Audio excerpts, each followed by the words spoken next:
Good morning, folks, and welcome to our midweek devotion. It is Wednesday again. Time flies sometimes. It really just goes by. I feel like I was just sitting here yesterday recording a video, but so much has actually happened since then. We had our celebration Sunday, which was a wonderful service. It went so well.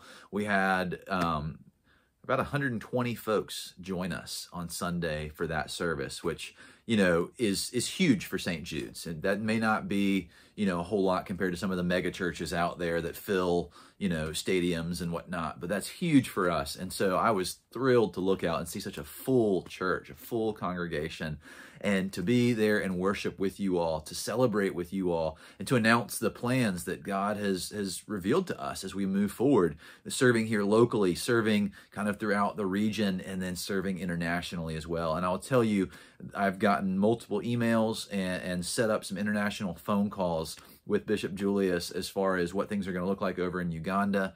We're going to announce a date very soon for some training within his name for some of the local work we're going to do. And we've got any number of other things coming up that I can't wait to share with you.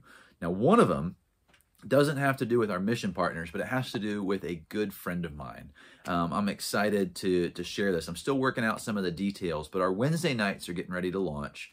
And in the midst of the Wednesday night series that we're going to do, I've got a good friend who's a missionary in East Africa, has been there for, 20 years now, long enough to where he's been able to get citizenship. He's back and forth between the UK and Burundi. And you may have guessed, because I've referenced him before, but it's my good friend Simon Gilbo. He is going to be in the States coming up in March. And so we're going to get him here one Wednesday night to join with us in fellowship and worship, and also just to hear from him about life in the mission field.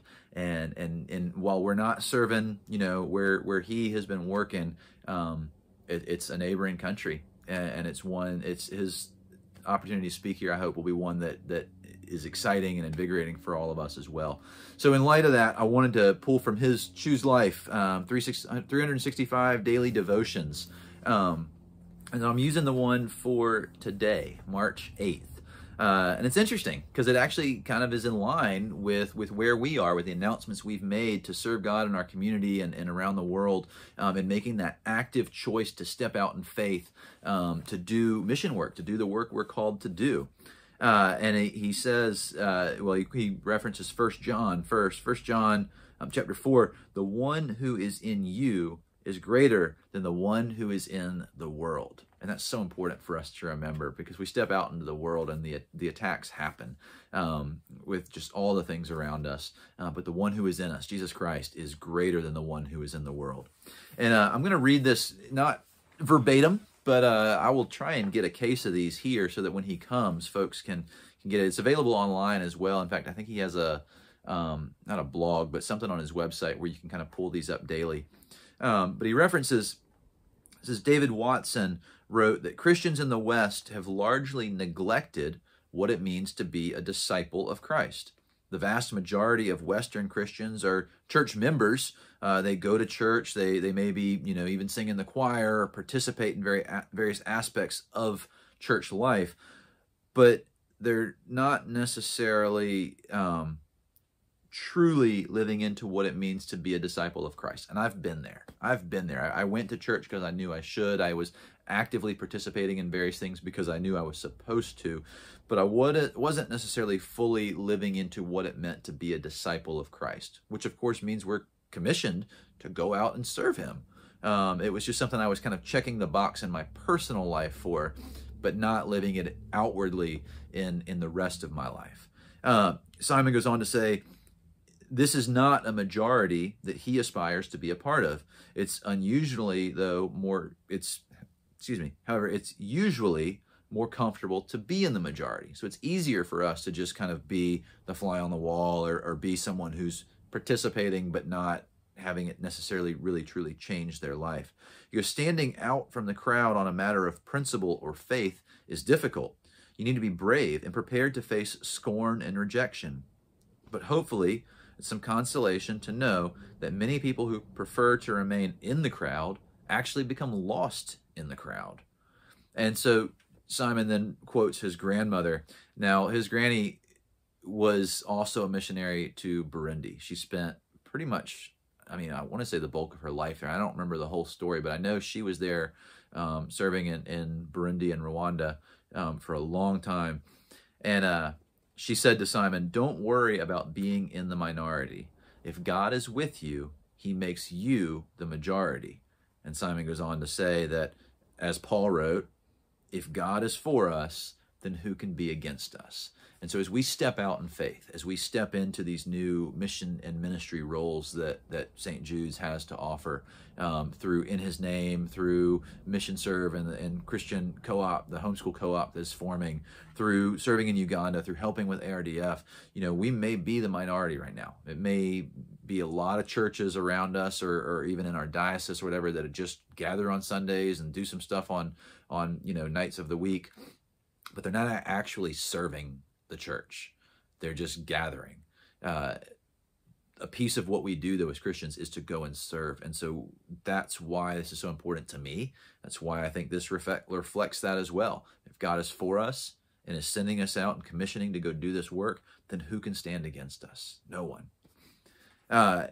He goes on to say, the fact is, you're most likely in the minority as a follower of Jesus, because every day when you step out into the world, we likely are the minority. But it's minorities who end up transforming situations. The minority sect of the first century exploded, the minority Christian sect of the first century exploded all across the Roman Empire. A small and ridiculed Clapham sect. The Clapham sect was a group of folks in England. It included William Wilberforce and John Newton, who wrote Amazing Grace. It was a group of people who basically were standing up against the British slave trade, and in 1806 helped to 1806 or 1807 they were able to abolish the British slave trade. Now, obviously, it took time in other places around the world for that to happen.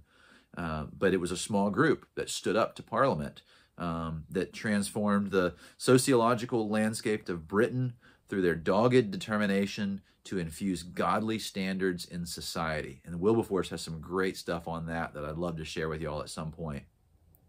And it says, they lived out the truth that anthropologist Margaret Mead famously voiced: never doubt that a small group of thoughtful, committed citizens can change the world. Indeed, it is the only thing that ever has. And so, folks, we have a chance now as a small group of St. Jude's Church, of thoughtful, committed Christians, to change the world. And we start by opening our doors. We start by opening our doors not only for the homeless, but for the youth to come in that need a place to gather. We start by serving in this community. We start by responding to disasters and offering relief efforts when the opportunity arises, and we continue that by reaching out around the world and knowing that we have a global footprint as St. Jude's Church.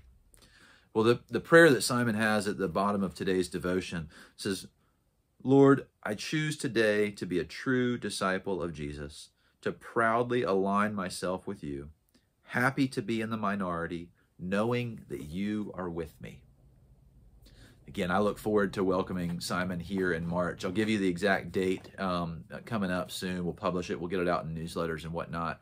But it'll be a Wednesday night in March. And I can't wait. I'm really excited to have him here and to have you all meet somebody who's been a friend, a brother in Christ, and an influence in my life. So look forward to that, and I'll see you all next week.